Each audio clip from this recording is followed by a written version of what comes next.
दोस्तों स्वागत है आपका गुरुकुल कॉम्पिटिशन क्रैकर्स के अगली वीडियो में।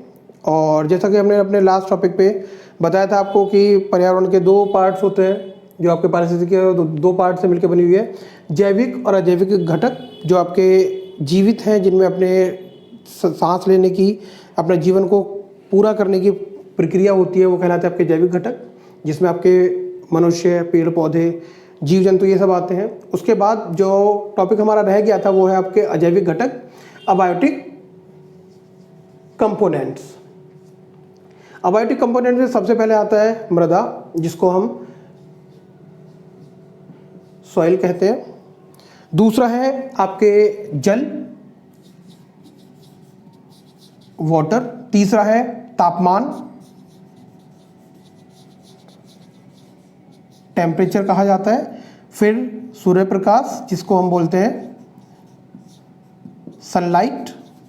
और आर्द्रता, इसको सिंपल भाषा में हम बोलते हैं आपके नमी, और इंग्लिश में हम इसको बोलते हैं ह्यूमिडिटी। ये वो जैविक घटक हैं जो प्रत्यक्ष या परोक्ष रूप से किसी भी जीवधारी, किसी भी एनवायरनमेंट पे इफेक्ट डालते हैं। डायरेक्ट और इनडायरेक्ट वे में ये soil, water, temperature, sunlight and humidity ये अपना इफेक्ट डालते हैं। तो सबसे पहले हम बात करते हैं आपके सॉइल, मृदा, जिसको हम बोलते हैं आपके भूमि, कि अगर एकदम नॉर्मल लैंग्वेज में बात करें तो भूमि, जिस पे पेड़ पौधे उगते हैं, जीवधारी अपना जीवन यापन करते हैं, और जो हरे पौधे होते हैं, ग्रीन प्लांट्स, किसी भी कंडीशन में आप देख लीजिएगा कि जो ग्रीन प्लांट्स हैं वो एक प्रोड्यूसर की फॉर्म में अपना रोल प्ले करते हैं। उसके लिए सारे प्लांट, जीवधारी जीवमंडल के लिए भोजन बनाने का कार्य आपके केवल और केवल ग्रीन प्लांट्स, हरे पौधे ही करते हैं, इसलिए इनको ग्रीन प्रोड्यूसर कहा जाता है। और ग्रीन प्लांट्स कहाँ उगते हैं? जो हमारी सॉइल है। अगर जो सॉइल है, सॉइल की हम बात करें तो सॉइल आपके प्लांट्स को ना केवल न्यूट्रिशन प्रोवाइड कराती है,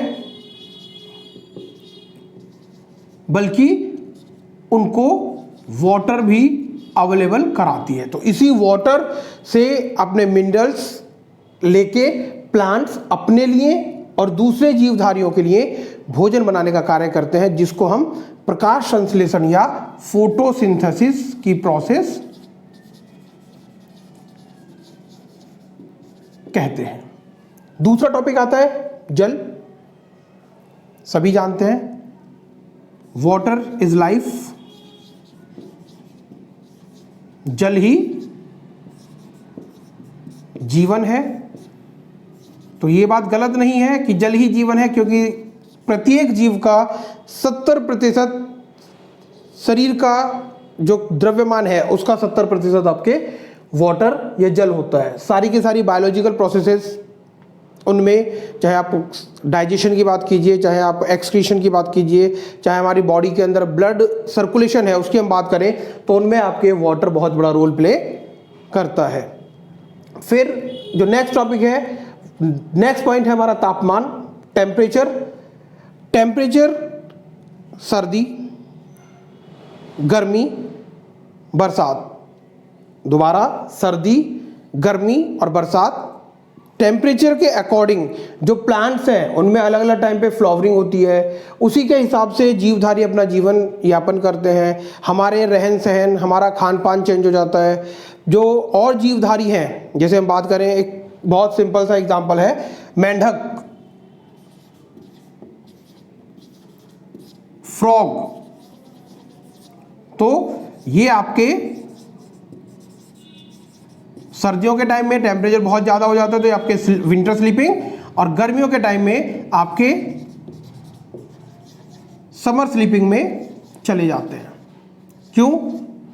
क्योंकि ये ऐसे जीवधारी हैं जो अपने शरीर के तापमान को कंट्रोल नहीं कर पाते हैं। जब ये अपने शरीर के तापमान को कंट्रोल नहीं कर पाते हैं तो इनको हम बोलते हैं आपके असमतापी जीव। अपने शरीर को बचाने के लिए, खुद के जीवन की रक्षा के लिए ये विंटर में भी बहुत लंबी निद्रा में चले जाते हैं, बहुत लंबी, जिसे हम बोलते हैं विंटर स्लीपिंग। और ऐसे ही गर्मियों के टाइम में जब गर्मी बहुत ज़्यादा होती है तो ये आपके समर स्लीपिंग मोड में चले जाते हैं। इसी तरीके से जैसे हम लोग गर्मियों के टाइम में हम नॉर्मल सूती कॉटन के कपड़े पहनते हैं, हल्के कपड़े पहनते हैं, लाइट कलर के कपड़े पहनते हैं, लेकिन सर्दियों के टाइम में वहीं हम लोग खुद को मॉडिफाई कर लेते हैं और हम अपने शरीर को वातावरण की सर्दी से बचाने के लिए गर्म या ऊनी कपड़े पहनना स्टार्ट कर देते हैं। इसके बाद नेक्स्ट टॉपिक पे हम आप लोगों से मिलेंगे सूर्य का प्रकाश या सनलाइट, उसका हमारे जीवन पे, हमारे वातावरण पे, वायुमंडल पे क्या प्रभाव पड़ता है, नेक्स्ट टॉपिक पे डिस्कस करेंगे। धन्यवाद।